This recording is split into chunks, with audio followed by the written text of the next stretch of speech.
पारमिता, सबसे पहले इसका अर्थ क्या है? पारमी या पारमिता कहते हैं। ये क्या है?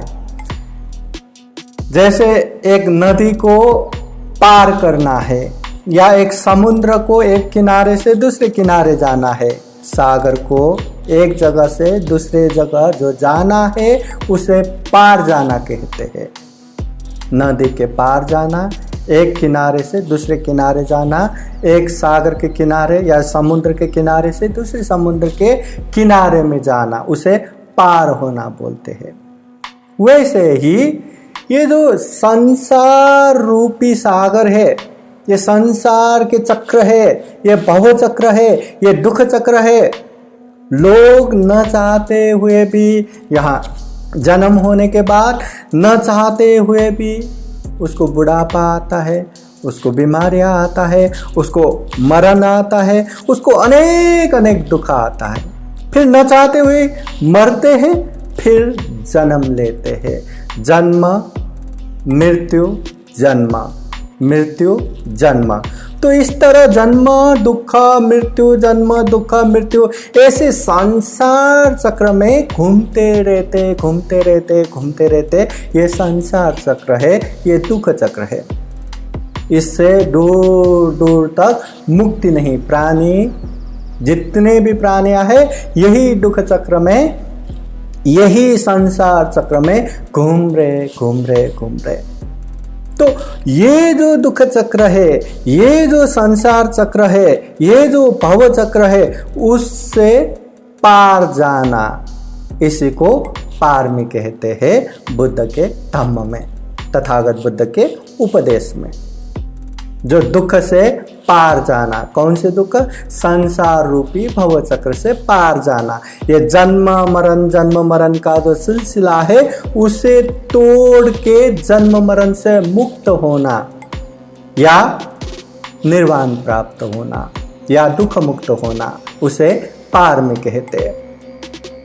संबोधि संख्यात या पार जाने के लिए जो उपकारक गुण धम्म है, उसी को पार में कहते हैं। इसलिए पाली में संबोधि संख्यात भी कहते हैं। ये चर्या पिटक के अर्थ कथा में, ये पारमी में ये तीन चीज नहीं होना चाहिए: तृष्णा, मान और दृष्टि, या जिसे मिथ्या दृष्टि कहते हैं।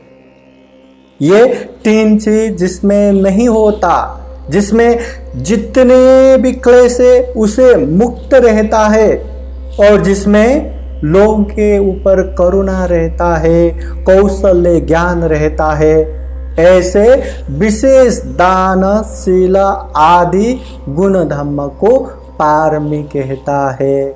ऐसा चर्या पिटक के अर्थ कथा में बताया गया है। पारमी का मूल लक्षण क्या होना चाहिए?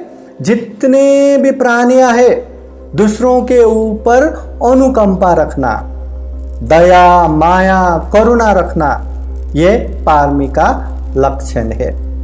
और ये पारमी का रस या पारमी का काम क्या है? लोगों को परोपकार करना, परोपकार भी निस्वार्थ भाव से करना।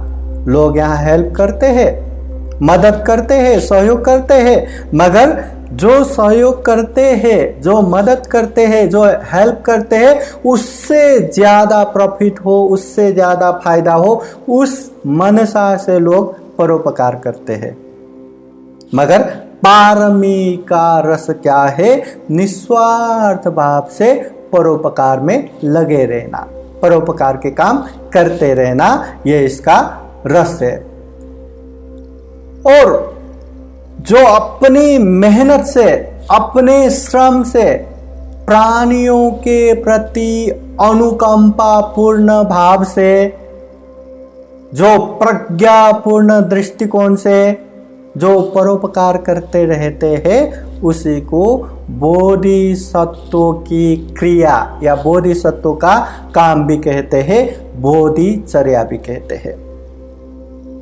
मतलब ये पारमी दुख से मुक्त होने के लिए है, जिस तरह एक नाव रहता है, एक नाव का काम क्या रहता है, जो हम शारीरिक रूप से वो पार नहीं कर सकता, वो पार कराने का काम नाव करता है।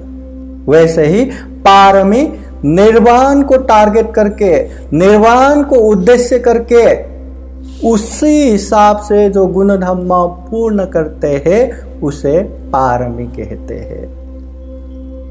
जो दुख मुक्त होने के लिए, जो अर्हत होने के लिए, जो निर्वाण होने के लिए जो गुण धर्म लगता है या जो कुशल कर्म लगता है, उसी को पारमी कहते हैं, पारमिता कहते हैं।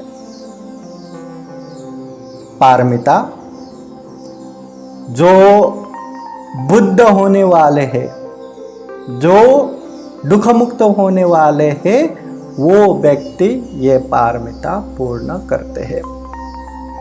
अब यहाँ पारमिता बोले तो 10 पारमिता भी है, 20 पारमिता भी है, 30 पारमिता भी है। और यहाँ बुद्ध बोले तो श्रावक बुद्ध भी है, प्रत्येक बुद्ध भी है और सम्यक संबुद्ध भी है। दुनिया में जो 10 पारमिता पूर्ण करते हैं वो श्रावक बुद्ध बनते हैं। मतलब श्रावक बुद्ध बनने के लिए 10 पारमिता पूर्ण होना चाहिए। श्रावक बुद्ध बोले तो बुद्ध का उपदेश सुन के जो दुख मुक्त होते हैं, जो अर्हत होते हैं, जो निर्वाण होते हैं। तथागत बुद्ध के समय में सारिपुत्र, माउंट गिलियान से लेके जितने भी अर्हत भिक्षु थे, अर्हत भिक्षुनी थे, वो सारे जो भी अर्हत हुए हैं, जो निर्वाण पहुंचे हैं, सारे लोगों को श्रावक बुद्ध कहते हैं। अगर हमें दुख मुक्त होना है तो 10 पारमिता पूर्ण होना चाहिए। ये पारमिता पूर्ण होना चाहिए। हम भी बिना पारमिता पूर्ण किए, हमने बुद्ध का उपदेश भी सुना है, बुद्ध ने जो 4 आर्य सत्य दुख मुक्ति का मार्ग बताया है वो भी पता है, दुख भी पता है, दुख का कारण भी पता है, दुख मुक्त निर्वाण भी पता है, और निर्वाण पहुंचने का जो रास्ता है मध्यम मार्ग, आर्य अष्टांगिक मार्ग, वो भी पता है। ये क्या प्रतित्य समुत्पाद भी पता है, सारे पता है, फिर भी मैं दुख मुक्त क्यों नहीं हुआ, फिर भी मैं निर्वाण क्यों नहीं पहुंचा। तो निर्वाण ऐसे ही नहीं पहुंचते। निर्वाण पहुंचने के लिए ये पारमिता पूर्ण करना बहुत जरूरी है। ये पारमिता पूर्ण करेंगे तो हम आराम से निर्वाण पहुंच सकते हैं, दुख मुक्त हो सकते हैं।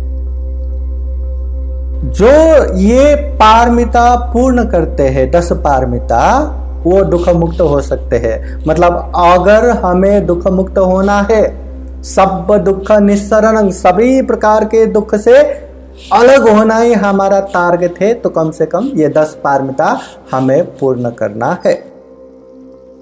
और जो 10 उप पारमिता के साथ 20 पारमिता पूर्ण करते हैं, वो प्रत्येक बुद्ध बनता है। खुद के बलबूते पे, खुद के मेहनत पे वो बुद्ध बनता है, मगर दूसरों को प्रचार प्रसार नहीं करते। और 30 पारमिता पूर्ण करने वाले सम्यक संबुद्ध बनता है। वो सम्यक संबुद्ध जो खुद के मेहनत पे, खुद के बलबूते पे बुद्ध भी बनता है और लोगों के हित और उपकार के लिए निरंतर धम्म का प्रचार प्रसार भी करता है। जैसे कि ये तथागत गौतम बुद्ध सम्यक संबुद्ध है। साधु साधु साधु। बुद्धं नमामि, बुद्ध को नमन करता हूँ। धम्मं नमामि, धम्म को नमन करता हूँ। संघं नमामि, संघ को नमन करता हूँ।